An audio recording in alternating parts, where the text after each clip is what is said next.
खाली आम आदमी पार्टी के जो कार्य हैं उनको दोबारा से उनका उन पे रिनोवेशन कर रहे हैं, उनका उद्घाटन पेंट करके, जी जी कहते हैं ना व्हाइट वॉश करके जी उन पे अपने फोकस। मैं नहीं कह रहा, आपका अखबार कह रहा है। रिपोर्ट बता रही है। वो कैसे मर गई? अब तो जहर आ रहा है उसमें, पहले तो गंदा था, अब तो जहर आ। नमस्कार। दिल्ली से 3 बार के आम आदमी पार्टी के लगातार विधायक सहीराम पहलवान जी हमारे साथ मौजूद हैं और इस बार भी जब हमने देखा कि तमाम आम आदमी पार्टी के विधायक चुनाव हार गए, वहां पर सहीराम पहलवान जी अपनी सीट निकालने में कामयाब हो गए। सहीराम जी, स्वागत है आपका। Thank you. सहीराम जी, लगातार 3 बार चुनाव आप जीते हैं, हालांकि आम आदमी पार्टी सत्ता में नहीं आ पाई। कैसे देखते हैं कि क्या लोगों का जो उम्मीदें थी उन पर आप खरा उतरे, इस वजह से आप जीते?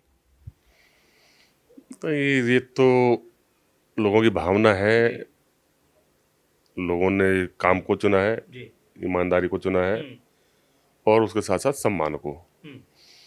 हमने लोगों के बीच में जाके लोगों का मान सम्मान के साथ उनकी जो समस्याएं हैं उनमें समाधान करने की कोशिश की है, तो लोगों का प्यार रहा है।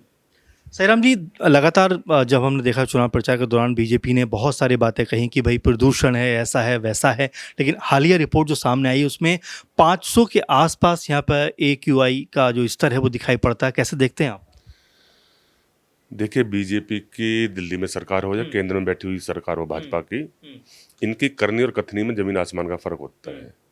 इनकी घोषणाएं कुछ होती हैं, करते कुछ हैं। ये इन्होंने जब आम आदमी पार्टी की सरकार रही है 10 साल, तो 200 यूनिट बिजली फ्री थी।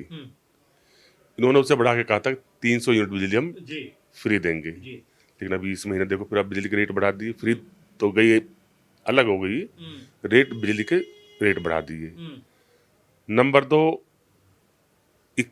2500 हमारी सरकार ने कहा था घोषणा पत्र में 2100 महिलाओं को देंगे हम, इन्होंने कहा हम 2500 देंगे। आज वो 2500 कहाँ है? इन्होंने कहा पानी पे पिछले 2015 में जो टैंकर चले थे अरविंद केजरीवाल जी की सरकार से, जीपीएस लगे, जीपीएस से टैंकरों की पेमेंट होती रही।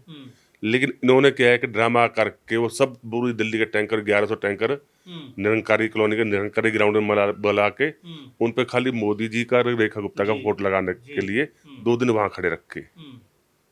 जीपीएस तो ऑलरेडी पहले ही लगे हुए थे और उसने घोषणा कर दिया कि हम 1100 टैंकर दिल्ली के वासियों के लिए पानी की सुविधा के लिए दे रहे हैं। तो इनकी करंट कथनी में बहुत फर्क है।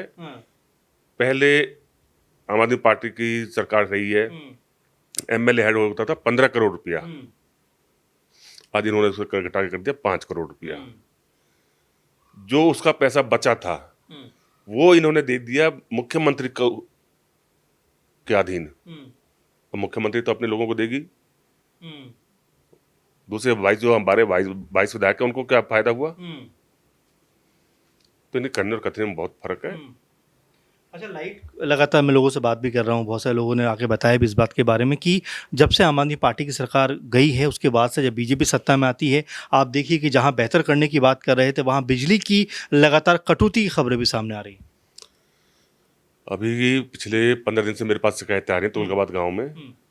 अभी पीछे वहाँ मंत्री जी भी आए थे, एमपी साहब ने बुलाया था। आज वहाँ मंत्री मेयर जी आए हुए हैं। पिछले 15 दिन से 3 से 4 घंटे की रात को लाइट जा रही है, जबकि पिछले 10 साल में 1 घंटे की लाइट भी नहीं वो कटती थी। आज बुरा हाल है। और देखिए, यमुना नदी के बारे में बहुत सारी बातें कही गई कि भाई इतना प्रदूषण हो गया है, तमाम चीज़ें हो गई हैं, लेकिन अभी की स्थिति जो रिपोर्ट में पढ़ रहा था उसमें झाग, जो बदबू है, गंदगी है, पहले की तुलना में ज़्यादा बढ़ गई। और देखिए, चुनाव प्रचार के दौरान ऐसा कुछ कहा गया कि भाई यमुना बीजेपी के आते ही साफ़ हो जाएगी। आपने भी देखा कि कुछ मशीनें कह सकते हैं चलती हुई नजर आई, लेकिन उसका जो असर है वो तो उल्टा ही दिखाई पड़ता है। वो मशीनें आज भी चल रही हैं। इस तरह से यमुना साफ नहीं हो सकती, कितनी ही कोशिश कर लें। आज सुबह मैंने अखबार भी पढ़ा था, उसमें अमित शाह जी कह रहे हैं कि जमुना में सुधार है। अरे अमित शाह जी, आके देखो जमुना में, तब पता चलेगा। आके लगाए ना डुबकी की गारंटी देते थे कि हम डुबकी लगाएंगे, आके लगाओ ना डुबकी, पता चल जाएगा, दूध का दूध पानी का पानी हो जाएगा। ये खाली। अच्छा, दूसरा एक चीज मेरी समझ में नहीं आई, बीजेपी की सरकार बनी, 1 हफ्ते बाद उसमें मशीन आ गई। 1 हफ्ते बाद मशीन आ गई। क्या बीजेपी सरकार बनने से पहले बीजेपी ने योजना बना रखी थी? क्या टेंडर कर दिए थे? कैसे आ गई?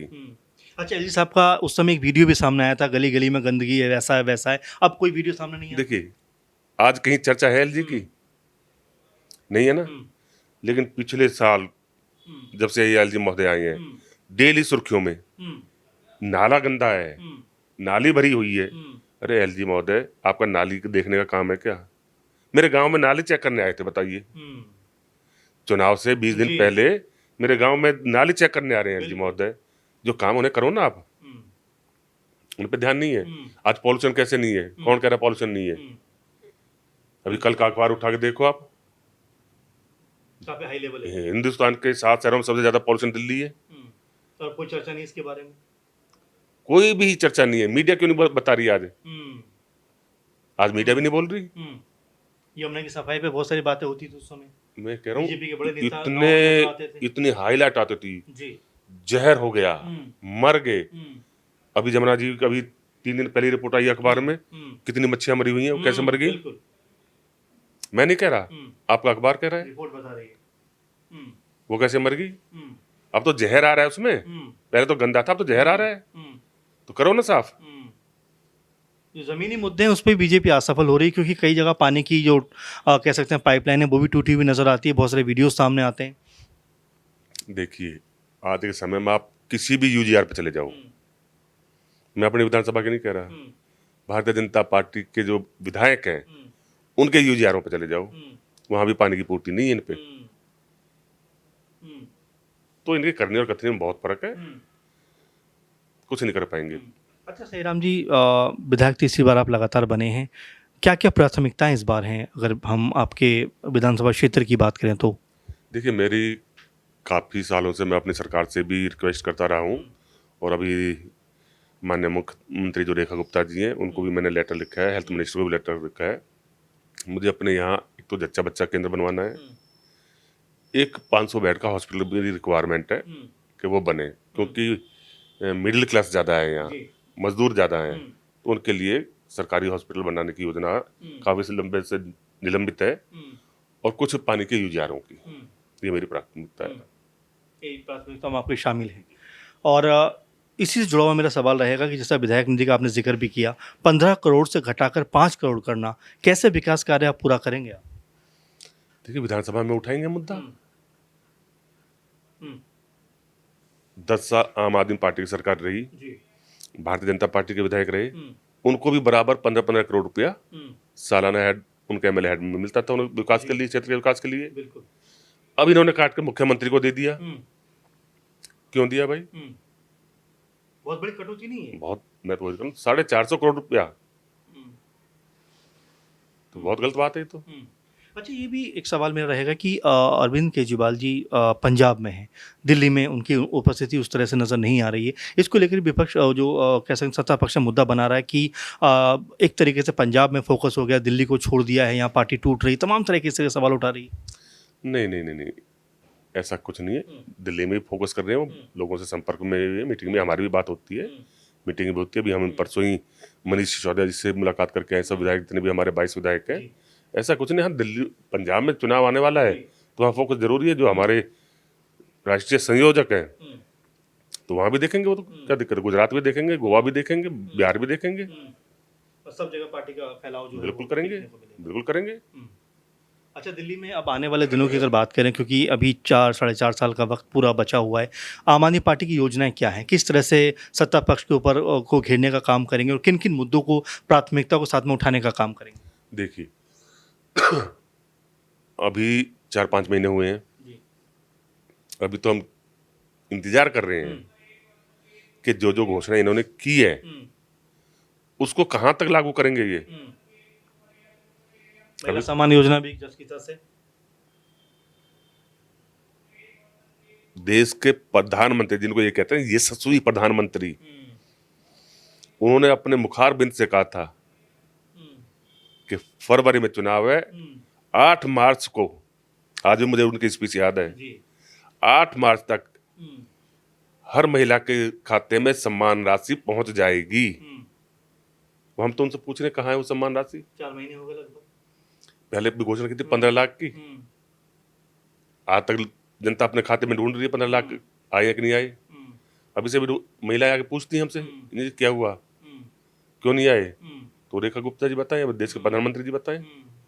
आम आदमी पार्टी के ऊपर इतने आरोप लगाए गए, तमाम तरह की बातें कही गई चुनाव से पहले। ये तक कहा गया कि आम आदमी पार्टी ने दिल्ली को बेहतर बनाना चाहिए था, वो बेहतर नहीं बना पाए। इसी मकसद के साथ में दिल्ली ने चुना बीजेपी को। लेकिन क्या आपको लगता है कि बीजेपी का डायरेक्शन सही जा रहा है? बिल्कुल गलत है। जो आम आदमी पार्टी काम कर गई है, ये जिंदगी में नहीं कर सकते। अभी पिछले हफ्ते ही 400 इलेक्ट्रिक बसों का उद्घाटन किया है। जी बिल्कुल। किया है ना। जी देवी जी किसकी योजना थी ये? जी किसने इसके टेंडर कराए थे? खाली आम आदमी पार्टी के जो कार्य हैं उनको दोबारा से उन पे रिनोवेशन कर रहे हैं, उनका उद्घाटन पेंट करके, जी जी कहते हैं ना व्हाइट वॉश करके, उन पे अपने वो लगा रहे हैं, स्टिकर लगा रहे हैं। और कुछ नहीं इनके पास। जैसे पानी के टैंकरों पे लगा दिया, अब 400 इलेक्ट्रिक बसें आई उन पे लगा दिया। अभी ये अपना प्लांट तैयार हो गया है जैसे CRRI पे, अब उसका उद्घाटन करने जा रहे हैं। जो मशीनें पहले SLF पे लगी हुई थी वही बंद खड़ी पड़ी हुई हैं। अब देखो सफाई का क्या हाल है। अच्छा, मेरा आखिरी सवाल रहेगा कि तुगलकाबाद की जनता से क्या कहना चाहेंगे सहीराम जी, जिनको तीसरी बार जनता ने चुना है? मैं तो यही कहूँगा कि जो भी उनकी समस्याएं, मूलभूत सुविधाएं उनको मिलनी चाहिए, उनके लिए मुझे संघर्ष करना पड़े, मैं करा के दूंगा। अच्छा, लोगों से मैं बात कर रहा था तो बड़ा एक इंटरेस्टिंग आपके बारे में बात कर रहे थे कि कभी भी जाके आपसे मुलाकात कर लो, कभी भी आप उनके समस्याओं को समाधान करने पहुंच जाते हैं। एक विधायक रहते हुए इतना आसान होता है ये सब चीज़ करना? ये तो अपनी अपनी सोच है। मैं तो 24 घंटे उपलब्ध हूँ, कभी भी आओ। और सुबह 9 बजे मैं ऑफिस पहुंच जाता हूँ। 9 से 3-4 घंटे जब तक पब्लिक आती रहेगी, एक आदमी की समस्या ना सुन लूँ तब तक मैं घर वापस नहीं आता। अब यहाँ से नहा के फिर वापस जाऊंगा लंच करके, फिर लोगों के बीच में बैठूंगा, शाम को फिर मिलूंगा। तो मैं यहाँ 24 घंटे कभी भी उपलब्ध है। अगर मैं दिल्ली में हूँ, वैसे तो मैं बाहर जाता नहीं, बहुत कम जाता हूँ, अगर मैं यहाँ हूँ तो कभी भी आके मिले, मेरे से कोई दिक्कत नहीं है। क्योंकि पिछली बार एक महिला से बात कर रहा था, वो आपका नाम लेकर रोने लग गई और दुआ के लिए आपके लिए दामन फैला के दुआ मांग रही थी, और वो वीडियो बड़ा वायरल भी हुआ था। नहीं देखिए, मेरे यहाँ कोई टाइम नहीं है। जैसे बाकी और विधायक, जैसे बीजेपी के विधायक हैं, मंत्री, उनके बाहर बोर्ड पे लिखा हुआ है टाइम, इतने समय से इतने समय तक मिलने का समय निर्धारित किया हुआ है। हाँ, मेरे यहाँ कुछ कभी भी आओ, कोई भी आओ, सुबह आओ, शाम को आओ, रात को आओ, नाइट में आओ, कोई दिक्कत नहीं है, कोई इशू नहीं है। ना मेरे यहाँ कोई सिक्योरिटी गार्ड बैठा जो पूछ के अंदर आएगा। मेरे 24 घंटे गेट खुले रहते हैं, कभी भी आओ। देखिए, सहीराम जी से हमने बहुत सारे सवालों का जिक्र किया, बड़ी बेबाकी के साथ में उन्होंने जवाब दिया, और साथ में मैंने ये भी पूछा, क्योंकि जब लोगों से आप मुलाकात करते हैं, बातचीत करते हैं, तो कई पहलू निकल कर सामने आते हैं, लेकिन लोगों का जो नज़रिया है वो ये है कि सहीराम पहलवान जी उनके लिए हर वक्त खड़े रहते हैं। और यही उनसे जब मैंने पूछा तो उनका कहना था कि यही मेरा मकसद है कि लोगों के लिए खड़े रहना। फिलहाल इस प्रोग्राम को लेकर आपकी क्या राय है, ज़रूर कमेंट करिए। इस खास बातचीत में इतना ही, आप लगातार बने रहें। सहीराम पहलवान जी, आपने हमें समय दिया, आपका बहुत धन्यवाद। आप तमाम दर्शकों का धन्यवाद। नमस्कार।